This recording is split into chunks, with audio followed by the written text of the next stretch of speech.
thank you so much, everyone, for being here. My name is Jen McClardy. I have now been with SISU as a facilitator for, I think, almost a year.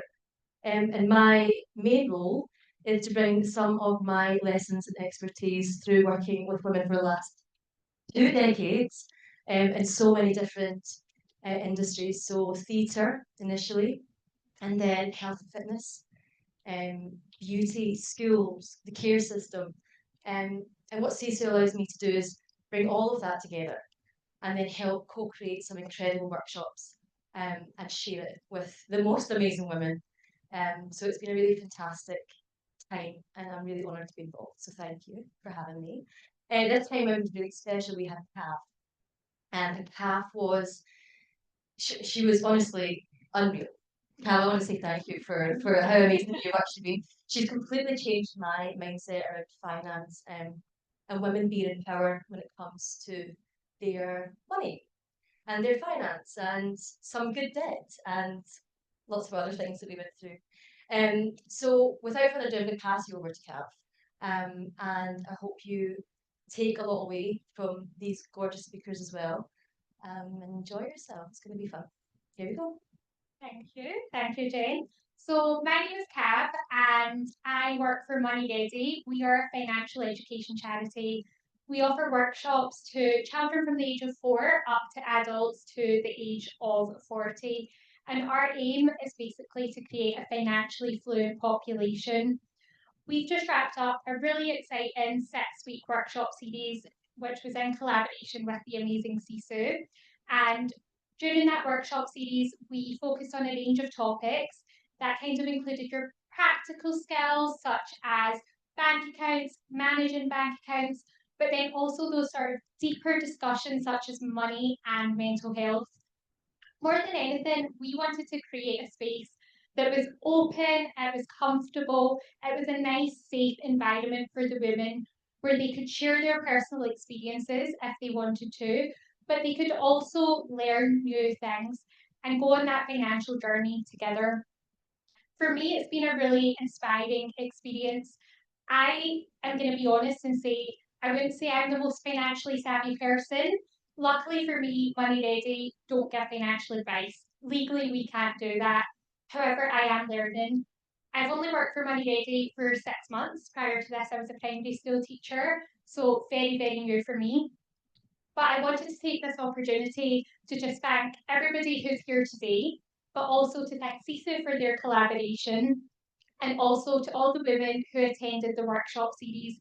It was absolutely brilliant. I loved it. The organisation that I work for are honestly raving about it and want to develop female empowerment workshops across the UK. So it has been brilliant and I've really, really enjoyed it. I'm excited to hear what the panel have to say tonight as well, and really excited for the questions that the audience might have in mind coming from that. Thank you. Okay. So can I just? Yeah, I have the microphone. Yeah, no, I'm free. Sorry, I just need to ask, am I introducing myself or am I just replying, am I responding to the first question already? Just a bit of an intro about yourself. Just a bit of an intro about myself. Okay, so my name is Carmen and I work for the Scottish Women's Budget Group. And I don't know if you've heard about this organization. I know some people in the audience, including Dizzy, they've heard from us because we have done some work together. But the organization SWBG was created 25 years ago by a group of women who were basically volunteers who used to meet in houses, flats, and all sorts. Because with the creation of the Scottish Parliament, they thought, oh, this is a window of opportunity for us to try and influence the Scottish budget process. So they started kind of like developing briefings and trying to influence both parliamentarians and the Scottish government. And the organization was kind of like working like this up until 2020 when we received funding and finally SWBG became a SKIO, a constituted charity, and we've been operating since. And we usually focus on themes or topics that have to do with the cost of living crisis, gender budget analysis of both national and local budgets, and feminist just transition as well. So those are kind of like our core areas of work. And some of the women that have been very important for this organization are Angela O'Hagan. I will talk about her a little bit later. And she's currently the chair of the Scottish Human Rights Commission. And Elsa Mackay as well. She was a very important economist here in Scotland. And she was basically responsible for the implementation of the 1140 hours, the early learning and childcare, the flagship policy of the Scottish Government. So for me, it's a privilege to work for this organization, because I find the work very exciting and very interesting as well. And thank you to you guys for having us here. And I hope the audience are able to understand a little bit better, no finance as such, but economic policy making, or why you don't feel that it works for women. Hi, I'm Fiona. I'm here kind of with two hats on tonight. I am one of the founding board members of SISU, and I'm also here sort of representing the financial services sector and answering any questions on that and potential careers in that area. Bit of background on me. I initially started thinking that I was absolutely going to be a lawyer, did a law degree. I will never be in finance. I hate numbers. I'm not good with money. I don't like numbers. I would never look at a finance career. Didn't even want to take maths to higher, and was forced to, very much against my will. Turns out the head of my year, who said you may change your mind, was correct. As I grew, realised that I love working with people. I'm fascinated by business, and obviously a huge amount of that is the finances and the credit control. So now I work as a credit trade insurance specialist and credit control development helper basically within businesses. So we go in and we look at where that business may be losing money, where they stand to lose money, and what we can do to help strengthen their financial position and to help them grow. Through that, I have met the widest variety of people across the UK, and I find it absolutely fascinating.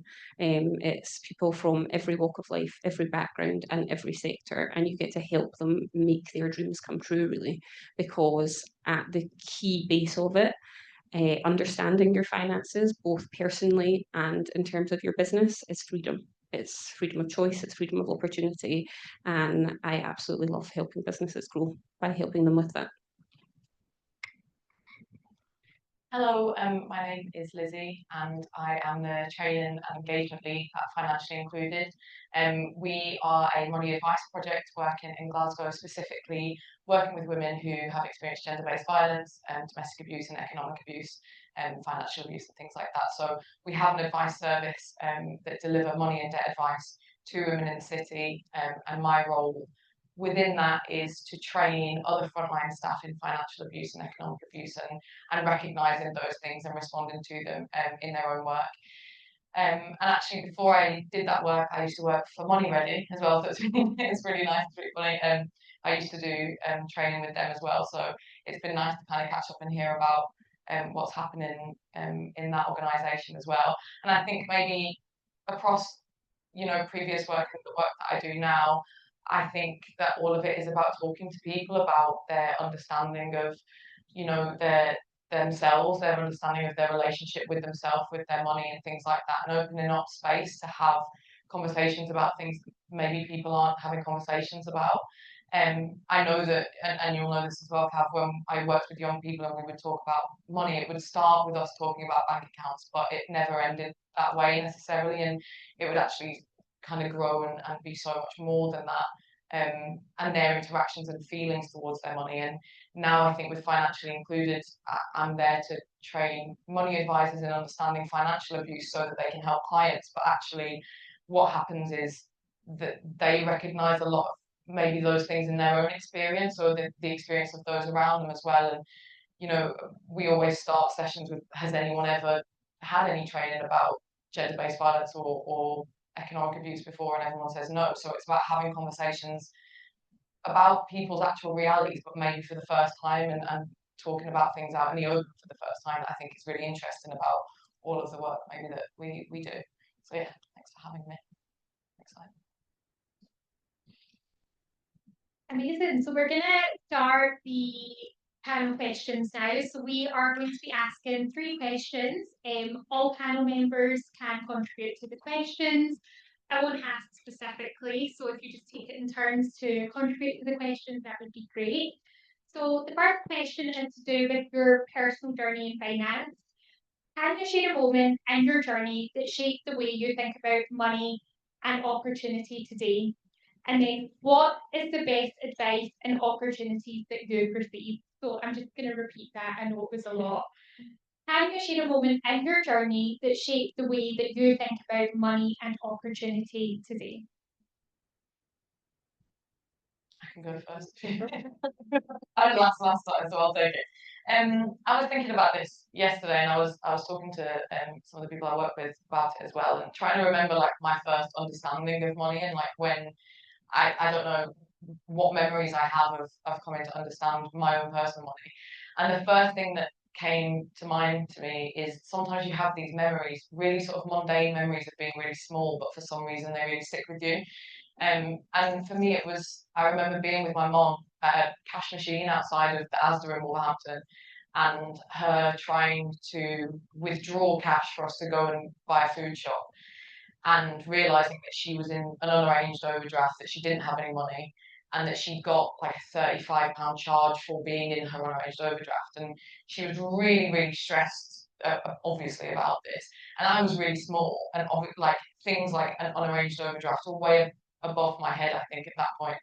But I just remember first understanding that you could go below zero and have less than no money, actually like owe money, even though you've spent it. And also like the stress that comes from that, and trying to figure out what you do when not only are you below zero, but also you need that money to buy food. And like understanding as a child that like food doesn't appear out of nowhere, that food is because of money, and money doesn't appear out of nowhere, money is because of something else, and all these things kind of linked together. And I think, I don't know, that was the first thing that came into my head. And then I tried to consider myself as an adult and my own, like me and my behavior with my own money. And I think the real standout moment in my own sort of understanding and dealing with my money is when I first moved to Glasgow. I was 18 and I came to Glasgow Uni. And if you're English and you come to Glasgow Uni, at least then they gave you £1,000 to be like, sorry, you have to pay tuition fees because you're not Scottish. Here's a grant. And I was like, oh. And I spent that immediately. I'd never had £1,000, so I spent it. I spent my entire overdraft that I'd had, because I'd never had an overdraft. I was just 18 by Christmas of my first year. And I came back after Christmas like, well, what's everyone doing now then? How are we gonna how do we pay rent? And I remember talking to someone, and they were like, oh, well, I like my parents help me with my rent, but I've got savings. And I was like, I never had parents that had savings, let alone like have my own savings.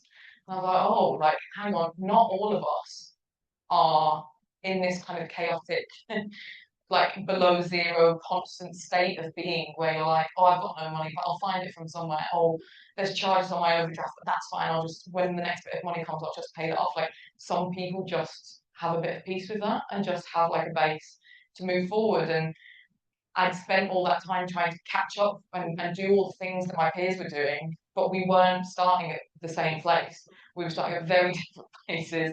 And where we'd started, we'd now moved even further apart, because I now had to figure out how to pay my rent that month and pay back all the money that I just borrowed from my overdraft. I was like, oh my goodness.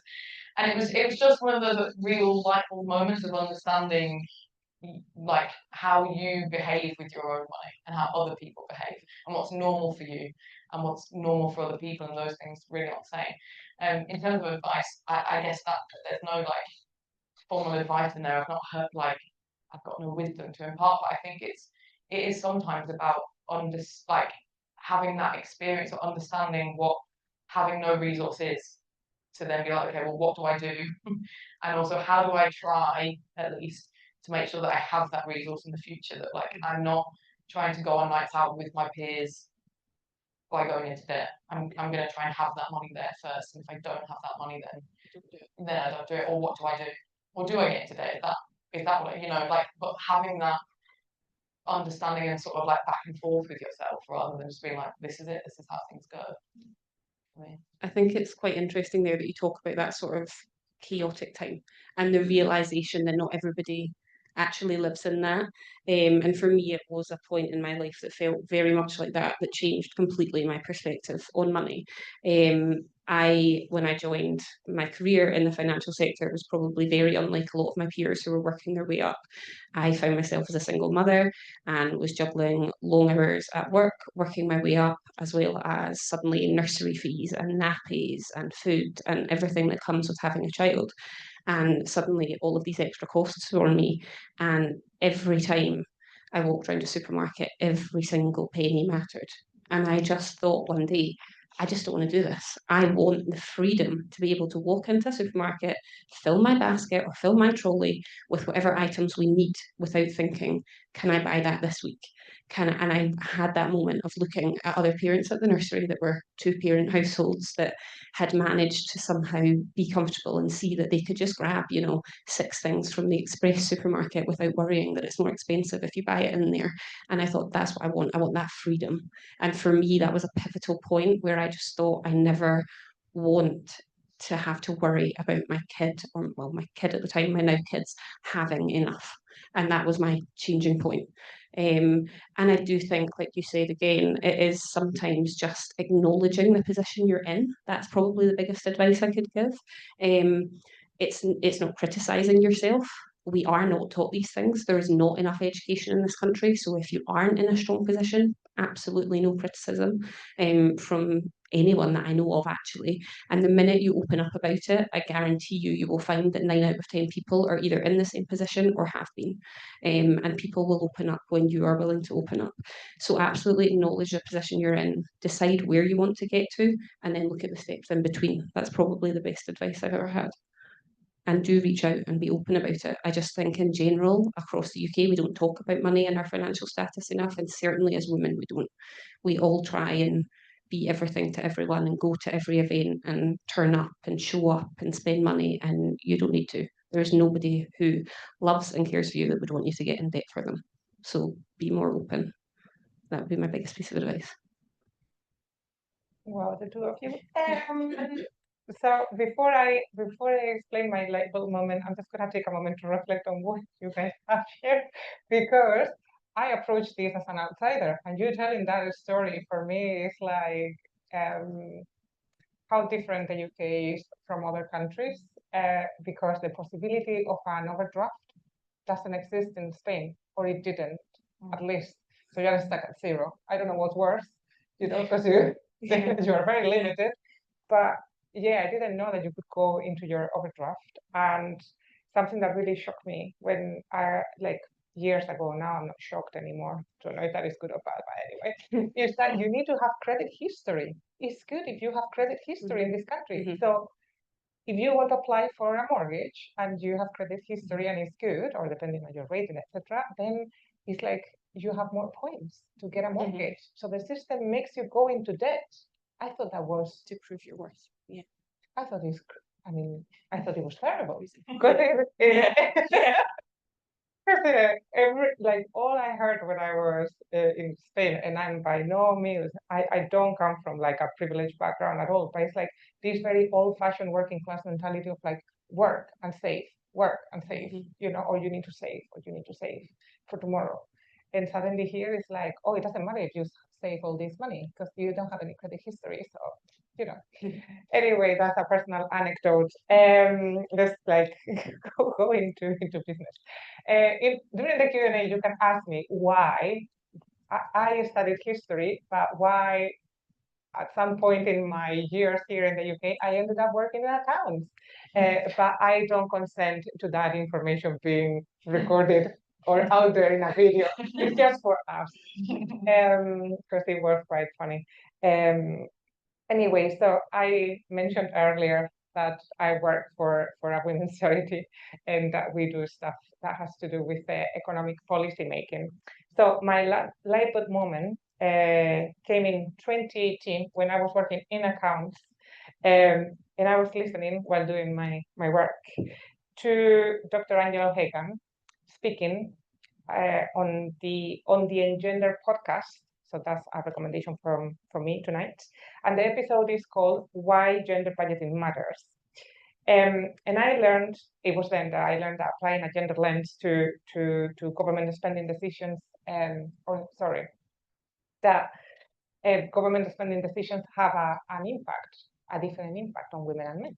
And in the episode, they shared a story about a small village in Sweden where snow clearing used to prioritize roads and drivers.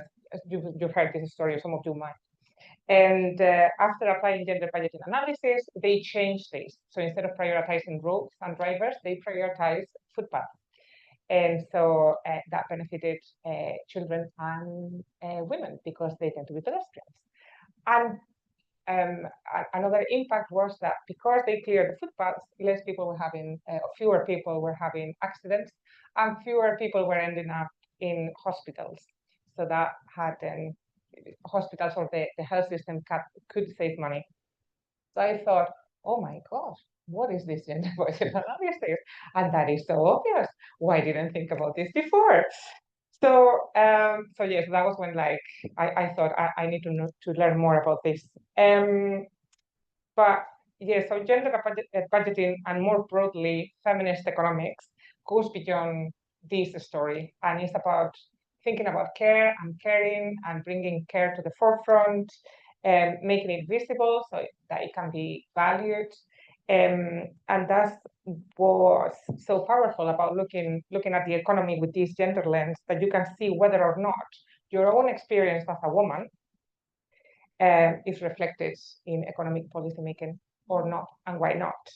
And for example, when we argue for greater investment in childcare, that's what I do within the organization, rather than roles, we are highlighting whose needs are being prioritized. And conversely, we can also see when policies fail women and understand why. So in our review of local authority budgets last year, we found that only one local authority recognized that cuts to school patrols would disproportionately affect women.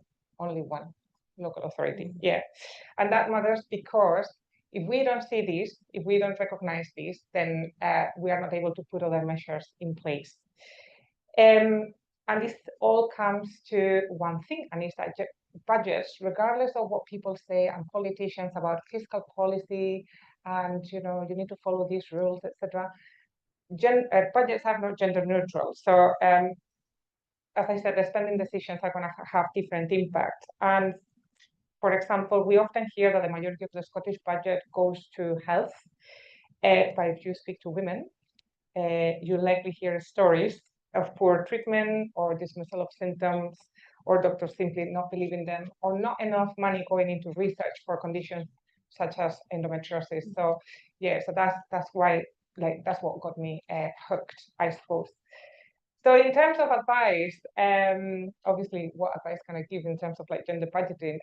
But I was thinking about this, and the message would be: don't despair if you think that the economy doesn't work for you. It's not designed to work for you, and it has been designed without taking into account care, for example, or the needs of women. And yeah, there's nothing wrong with you. We were talking earlier about caring responsibilities and how to navigate work, etc. It's not that we fail as women, it's that the system is not there. It's not designed for us to support us. So that would be my message. Amazing, thank you so much. I feel like there was such a wealth of knowledge that came from all three of those responses there. And I know in my head, every single speaker that was speaking, there were thoughts popping into my head during those conversations. So if there is anything that pops into your head during the panel event, please just write down any questions, and there will be the opportunity at the end for you to ask them to the panel. It's easy to forget them while we are talking. I'm going to pass the mic on to Jen now, who's going to ask question 2. So this one is all about building networks and communities.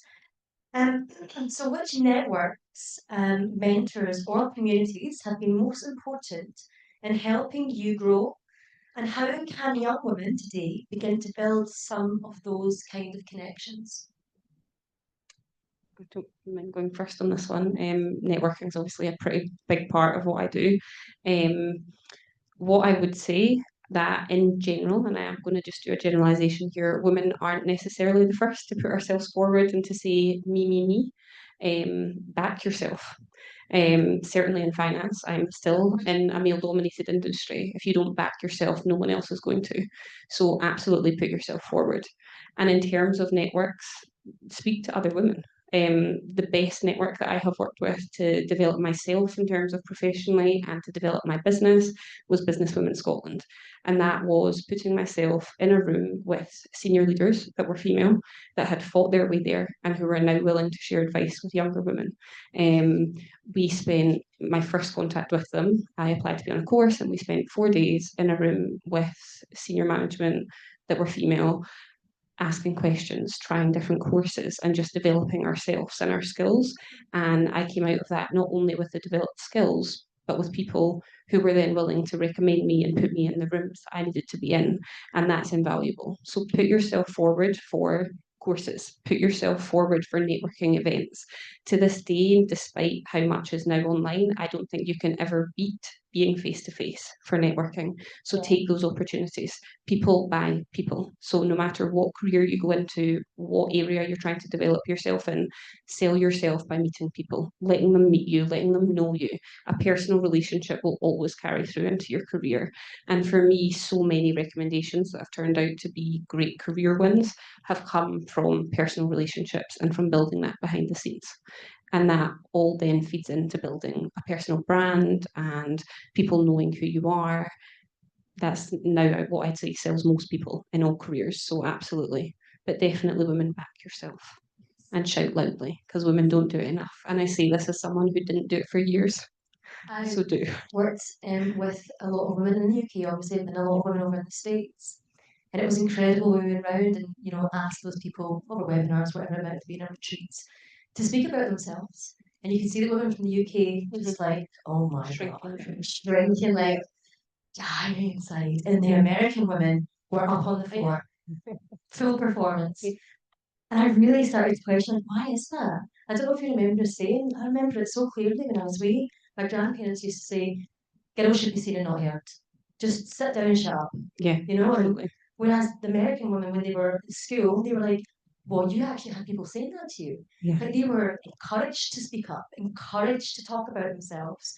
So obviously the women that I was working with learned so much from each other and really did go away with a different dynamic. But exactly what you say, like backing yourself and actually, even if you need to practice that to get the absolutely, that doesn't come naturally to everyone, and it certainly does take practice. And there are going to be days you feel like it and days you don't.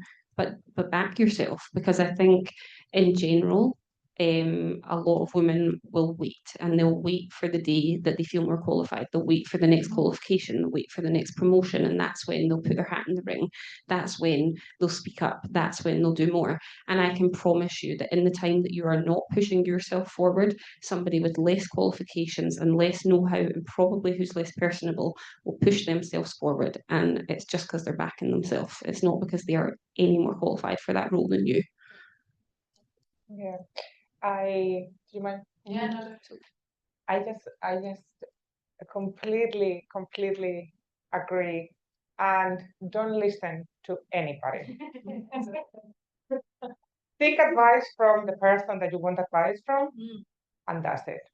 Because some other people out there will be saying, but why do you want to do this? And why do you want to do that? And aren't you happy with what you have? And blah, blah, blah. And this I'm also saying from personal experience, because from that light bulb moment that I had in 2018, I was like, I want to work in the third sector. Like I don't really care about like a private company and doing accounts that, like, yeah, this is fun.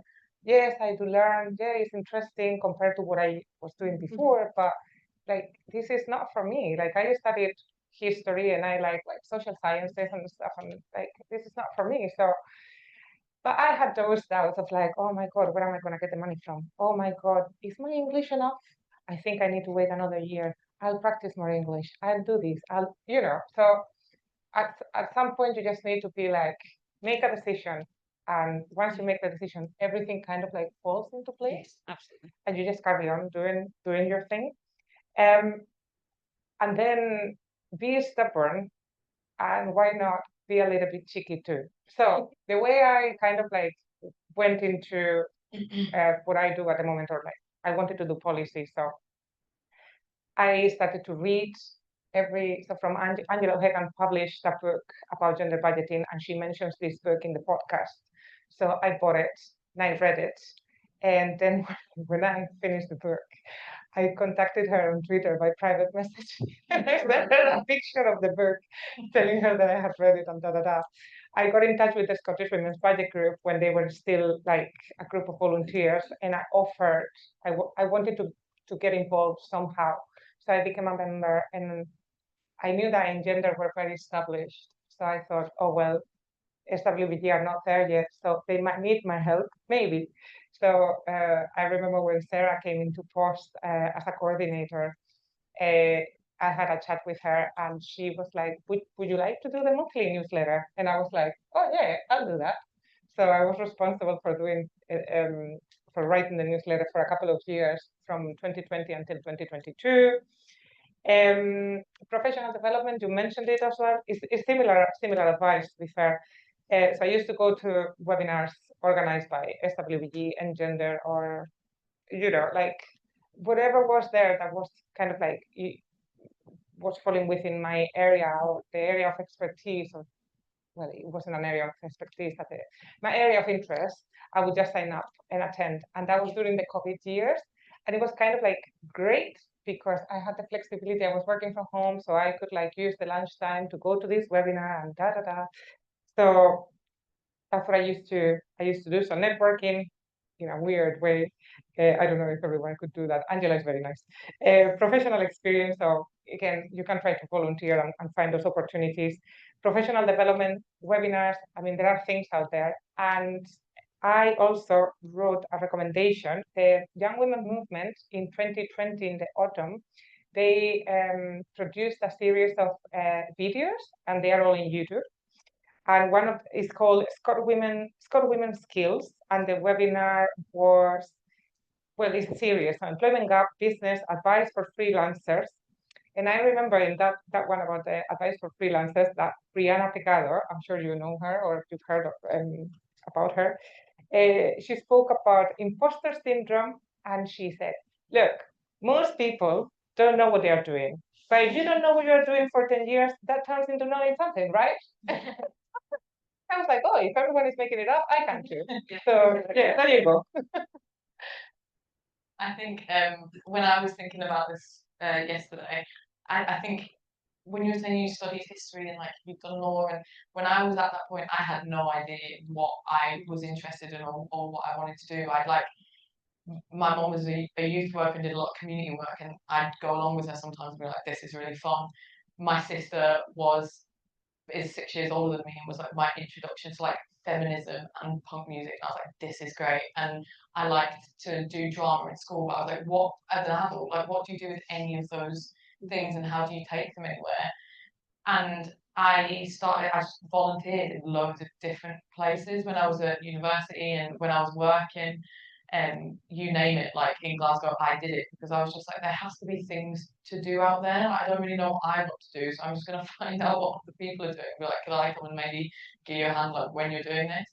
And some of them I really liked, and some of them I really didn't like. But I was like, okay, well now I know the things that I don't want to spend my Wednesday nights after work doing. Like, I'll leave that one and I'll keep doing the things that I want to do. And actually, as you were speaking there, and when I was thinking about this yesterday, I was thinking about the kind of the networks and the communities that we're in through the work that we do, and all of the work that Financially Included relies on sort of partnership and collaboration, working with other organisations. And we were talking about this earlier this week. We went out to a women's group, and we'd met one of the women who were part of that group months and months before that, and she was really nervous. It was the first time she'd been there, and she was really quiet and really shy. And this time when we met her, like 4 or 5 months on, she was so chatty, and she was like holding court with everyone in there. She was showing us what to do and the kind of activities that we were doing. And I was just like, her going along to that group, she went there for support from that organisation. She started going to that group. She went there for one thing, and actually, I think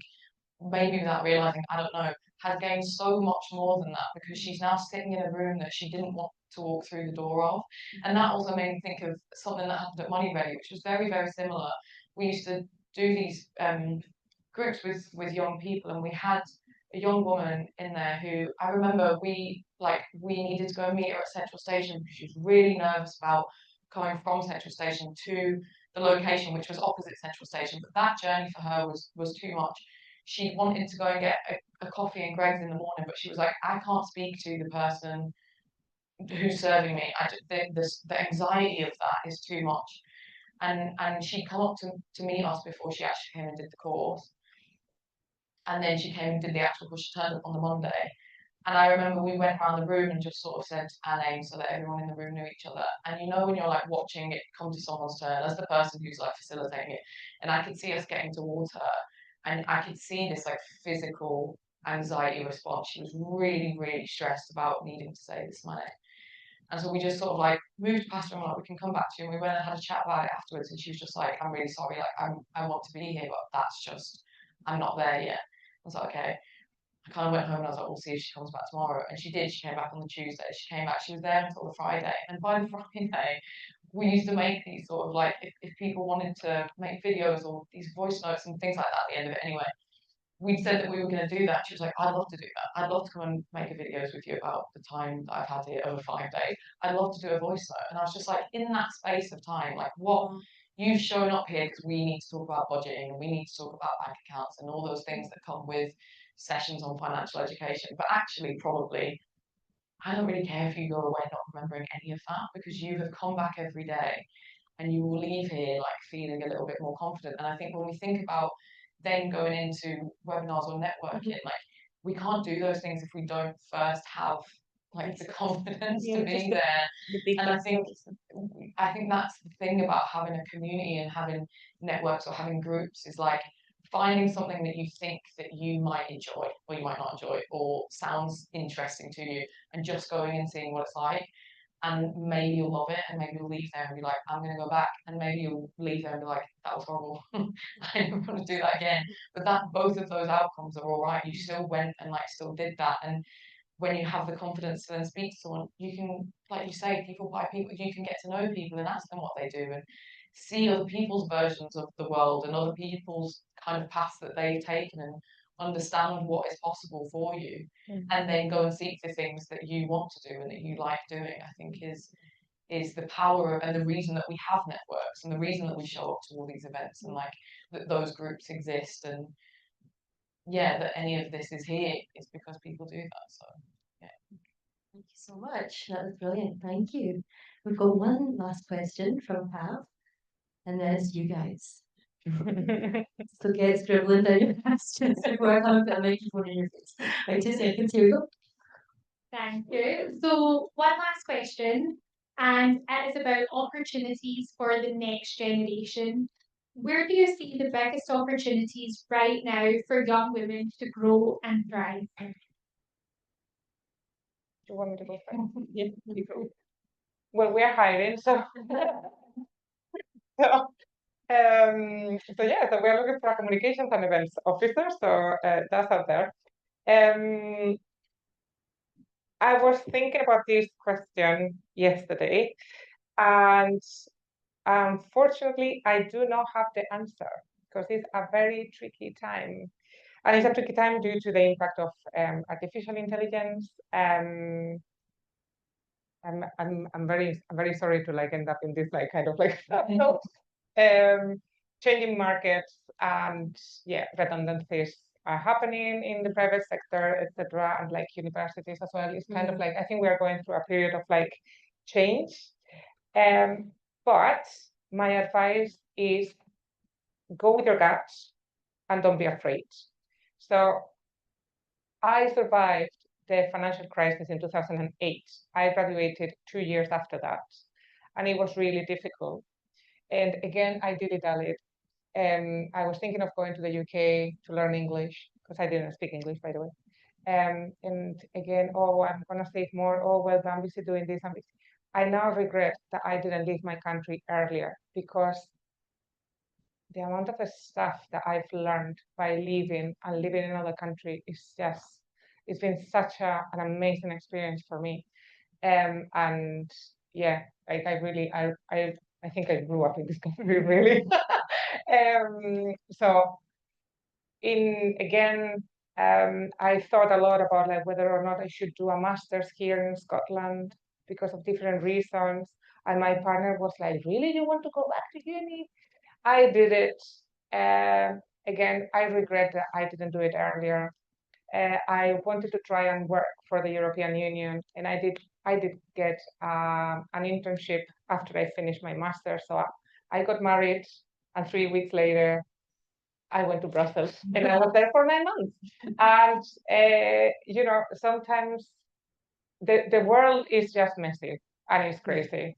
So you just need to plow on, be brave, listen to that little voice inside you because it's there, and take the chance. I think sort of following on from that, I would very much agree it is a difficult time right now. Certainly within the financial sector, we are seeing that. But touching on what you've just said, my favourite sort of mantra to hold around that is the time is going to pass anyway. Yeah. Now, if the time is going to pass anyway, what are you going to use it for? Are you going to still be sat here in 12 months wishing that you had done something towards that goal that is there in your gut? Or would you rather be at least one step towards it? And it might be in this current financial climate with the state of the economy as it is, that it might be a little bit longer off than you would wish, but that time is going to pass anyway. So take a step towards it, whether that is putting your hat in the ring by signing up for a webinar or a networking event. Do it anyway. Be scared and do it anyway. Just take a step towards what you want, would be my biggest advice. I think the sentiment of it's difficult, I feel like it always starts that way, doesn't it? Yeah. But it is difficult, and I think things can feel a little bit bleak. But again, I was talking to one of the team about this yesterday, and sort of saying that when things seem really challenging, or if there is a really sort of like tricky landscape, I think especially to be a woman right now, it's hell out there. But there are people who are arguing back about that, and voices that are loud. And sometimes when we feel a bit of despair, maybe we need to sort of tune in to those voices and be like, okay, I might not have the energy to fight this right now, but someone is, and when I do, I will again. I think in terms of places for opportunity, for me, I think that, and this is maybe a bit like what I said in the last question, but it's about grassroots community groups. I think hold so much power that we maybe forget about and take for granted. And I bore everyone to death about this, but I joined a football club 3 years ago as someone who'd never kicked a football in their life, cannot and still cannot play football. But I honestly, it's not like a humble thing. I can't. But my friend went, and for 6 months she was like, "Just come with me, you'll love it. Just come. No one can play football. Like, just come with me." I was like, "I can't." And like the idea of being in a field and having someone else perceive me kick a ball, I was like, no. And then I went and it came away from it. I was like, this is amazing. And actually, 3 years on now, so little about that is about the football. Like, it's great. It does wonders for my physical and mental health. I am probably better now than I was then, and we get to run around and wonderful. But actually, the people that I've met in that club, but then also the wider sort of inclusive clubs that exist in Glasgow is crazy. The people that I'm friends with that, and I will hold my hands up and be like, I would have been like, that's not my kind of person. My best friend, I'm really sorry for anyone went to private school here. I didn't, but I was slagging off people that went to private school, and she was like, Lizzie, I went to private school. I'm so sorry. And it really made me check myself. I was like, we wouldn't have been friends probably. I would have decided that we weren't going to be friends, and we've been put into this place, and we've done this together, and now we're the best of friends. And we have been on holiday together. We have a group chat that has 250 people in. We have rehomed parrots in there. We have got each other jobs in there. There's teachers in there who need resources for classes, and they put it in there. They found it. There's people who have found flatmates who have gone on to do other things. I just think, like, it's the same as what I said before. You show up for one thing and you gain 10 other things from that. And that's one football club here, but there are loads of things like that. You could do an online class and you could find opportunity in there. You could, you could do it so many different things. You could get a part-time job and speak to the people that you're working beside, and meet someone and get on with them, and find something that way. I just think it is about taking that step and just and going, backing yourself and doing something and trying it out and seeing who you meet. And being curious about, I think, the world around you and not being afraid of it. And like you say, no one knows what they're doing. Everyone's embarrassed about what they're doing. We just have to do it anyway. Be like, oh, okay. And something will come from it. Yeah. Amazing, thank you so much. I think really the common theme that kind of come through here is fake it till you make it, really, isn't it? And that's what everyone is doing. We achieve our goals and then we set higher goals and we just keep working towards it. We're going to move on now to the audience questions. So I'm going to give Jen the microphone. Okay. Who's up first? Does anyone have a burning question? Annie, you look like you've got a burning question. Do you? I don't know. I actually just want me to. Okay, wonderful. I'll tell them. So this might be more for Fiona, just kind of the financial sector, but also for Lizzie and Carmen answering. What are some like tips for being able to assert yourself in the workplace? Just for people acknowledging. Yeah. Honestly, it is a little bit of what we've touched on, actually, I would say. I used to be really guilty for not doing this. And then, like I touched on earlier, very much realised that it's the people that speak loudest and push themselves forward that get heard and get the opportunities, whether they are the most qualified or not.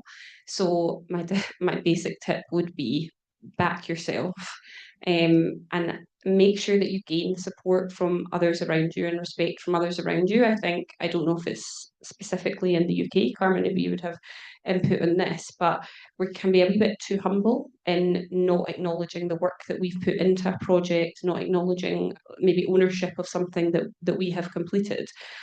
Absolutely own that. When you send back an email, when you're in a group meeting, acknowledge that that's your work, acknowledge that that was your idea, and make sure that senior management know, make sure that people know, and be willing to follow up on that. I think when you look at gender pay gaps in the UK, reasons behind it, and things like that. One of the biggest reasons is the lack of women being assertive. They found out that actually men are far more willing to go into a room and ask for a pay rise than women are. And again, that is just pushing themselves forward. So that again is the voice that speaks louder that is winning.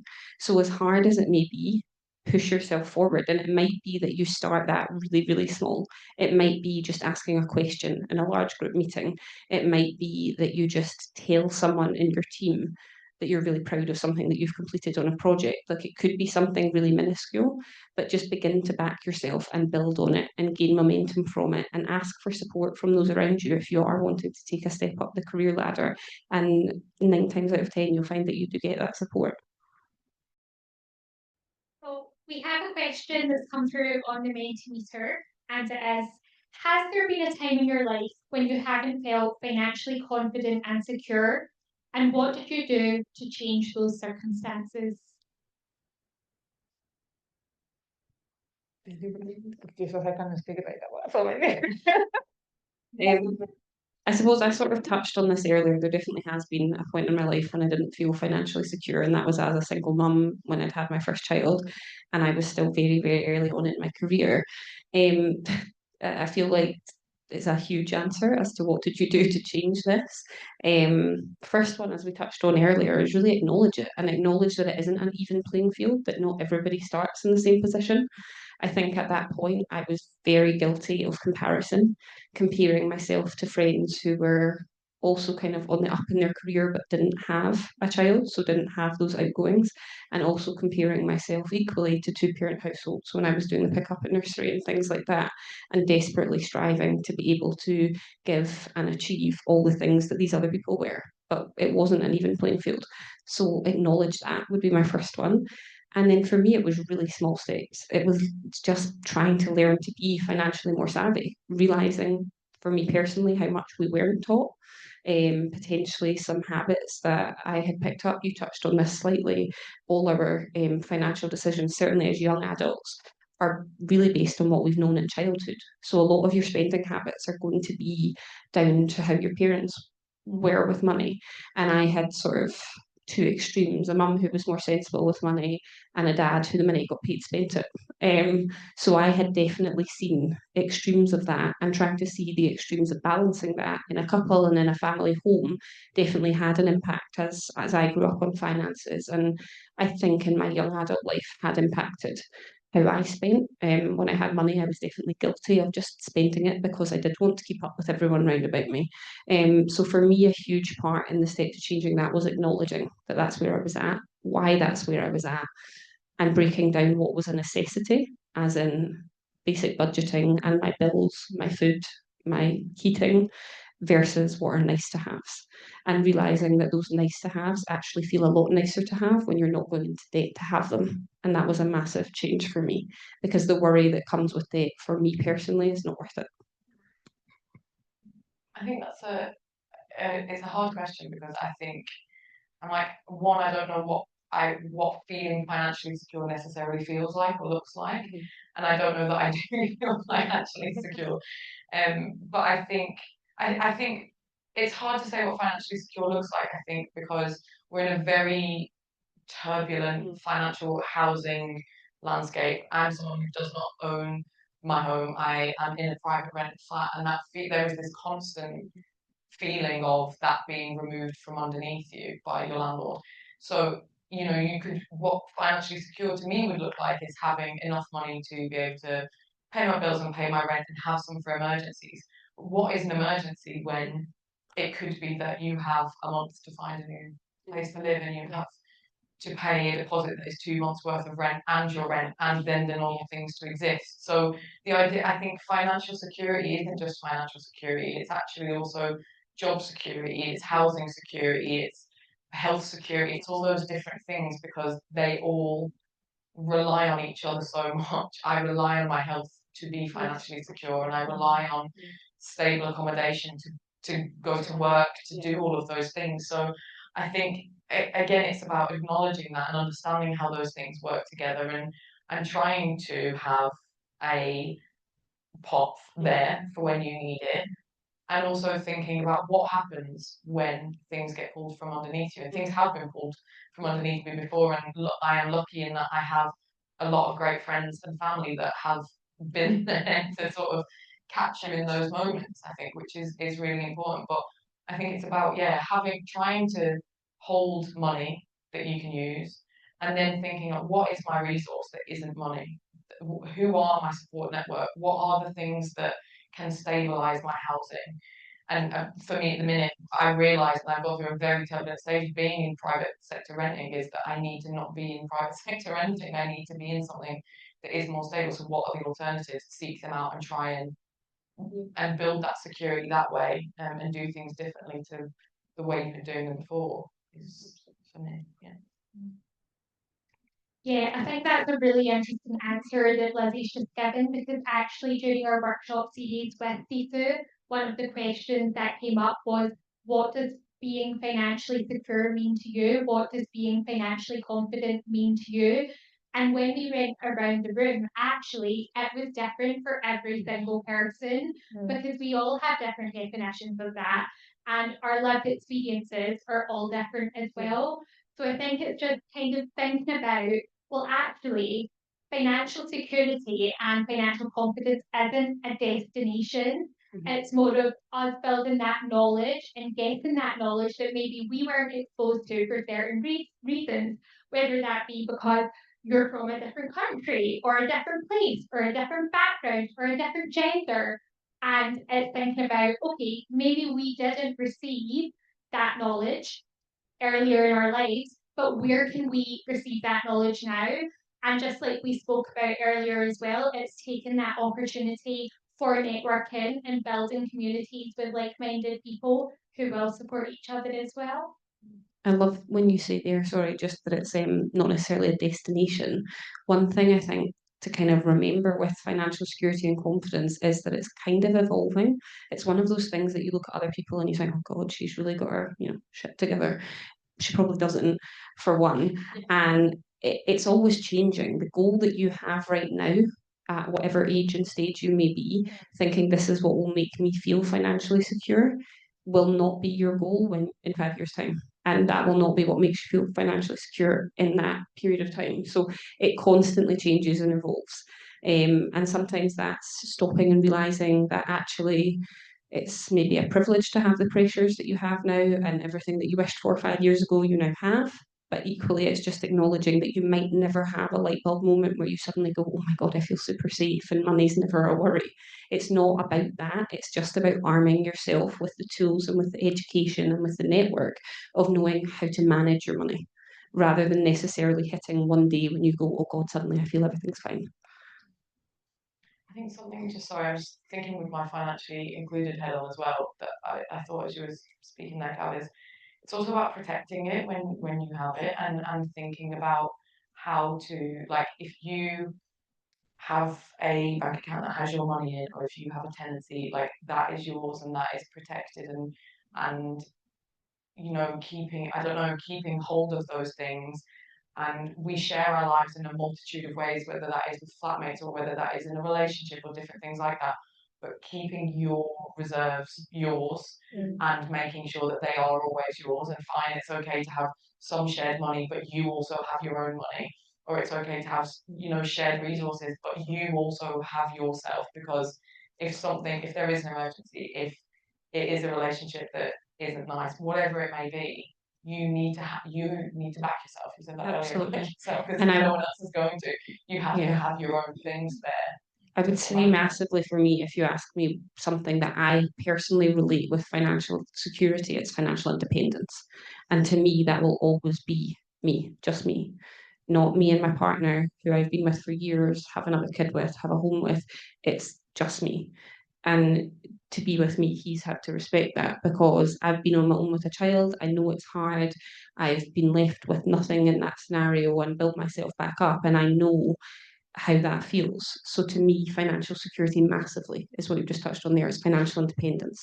It's knowing that you can absolutely build a life with someone, be that friends, community, your partner, whoever it may be. You can still protect yourself and never get caught up so much in that that you walk away from being completely independent. Thank you so much. Do we have any more questions from the audience? Yes, amazing. I think we've got time for one more. So here we go, Heather. What do you think the main money blocks are that females have in today's society? The main money block? What do you mean by money blocks? Sorry. Either mindset Oh, or okay. actually, you know, so where do you think? What do you think it is that's holding females back from being either money savvy or taking control of their finances? One, I would say, is probably lack of education. I mean, we touched on this earlier when we were talking about how excited we were with how well this has gone. Is that there has for years been a lack of resources and a lack of education, and potentially a little bit of sort of shame and secrecy around discussing it. I think that probably is one of the biggest blocks. If you're talking in terms of career and earning, then I still feel pretty passionate on the gender pay gap. For me personally, in my sector, looking at senior management in financial services, I, as a female, will earn 78 pence on average in comparison to every pound that a man earns. So there is still a substantial gap there. And that isn't closing anytime soon. And there are huge amounts of reasons behind that. We also touched on this earlier when we were speaking just before. Caring responsibilities still tend to fall default onto a woman. I personally experienced that. It's one of the reasons that I stepped away from corporate and I'm now a consultant. I have a dad with dementia and I have two kids, so I have caring on each end of the spectrum. And when you add that in, females are the default for that. You'll, as a mother, normally be the one that is the phone number for the school and for the nursery, and equally within a family will normally be the one who's considered to be more nurturing and more caring towards elderly relatives. So there's a huge amount of things, and it probably is a question that we could go into and talk about for hours, but they would be some of my sort of brief points before I bore you all. To add to that, I wonder that there might be a lack of knowledge, but I think there is also a stereotype around who should be managing the finances, or like whether women should worry too much about that because there is this breadwinner mentality still like doing the rounds, and for women to kind of like leave some of the decisions or bills and things like this, like management, to men, So I don't know if we feel very comfortable sometimes there, or if it's convenient that the other person does it. I don't know. But I wonder to what extent there is a stereotype. I think with that, maybe still a touch of toxic masculinity, in that men still very much feel they need to be seen to provide for their family. And where we may have more women beginning to be in senior management and leadership positions, highly paying jobs, and potentially the breadwinner for their family, a huge amount of men would still find that emasculating. And I think that is maybe an issue as well. Yeah. And then I mean, there is a gender gap in financial services, but women still tend to study or to be more comfortable in careers or areas that are low pay, and like education and nursing and these sort of areas. And I suppose that doesn't help. And right now, I think it's quite curious that so more women go to university, right? Which means they will end up with debt, because obviously as a student you will end up receiving this and that and the other. So you graduate and you already have like a big debt. But I saw on the newspaper a few months ago that lots of graduates end up on universal credit. Okay, so it is right now to talk about like financial independence and women. I think we need to do a lot of thinking about where we are going, because then also you end up having a job and then you might work for like 5-10 years and suddenly, oops, you start thinking about having kids and the impact that has. I mean, I see it on surveys every year. And the ones that reduce their hours or end up working part-time to accommodate caring responsibilities are women. Yeah. I think I was just thinking, you said it, but I think it goes back to Carmen, your point earlier of existing in systems that aren't built by us or for us. And absolutely, there are people who work through those systems and become really successful and do have, are really successful in their careers or have loads of money and whatever that may be. But that's still an exceptional exception to the rule. Yeah, exactly. And they're we can like bring them to mind because there's so few of them where it is the norm for, I would say, for a lot of people. And so it's like we are existing and moving in systems that, whether it is the pavement's not being de-iced for us, the transport that doesn't work, for our travel routes, the care responsibilities for children, and I think for old relatives as well, absolutely. And we can be the most switched on to that. We can be the most sort of loud about that. And that still somehow is the system that we find and the position that we find ourselves in. So I think there's a real mix of things, but also we're like walking through mud because it's not made for us to walk through. Yeah. That's why we're all in this room, to change those. Thank you so much, everyone. Annie, you have got a few closing things to say.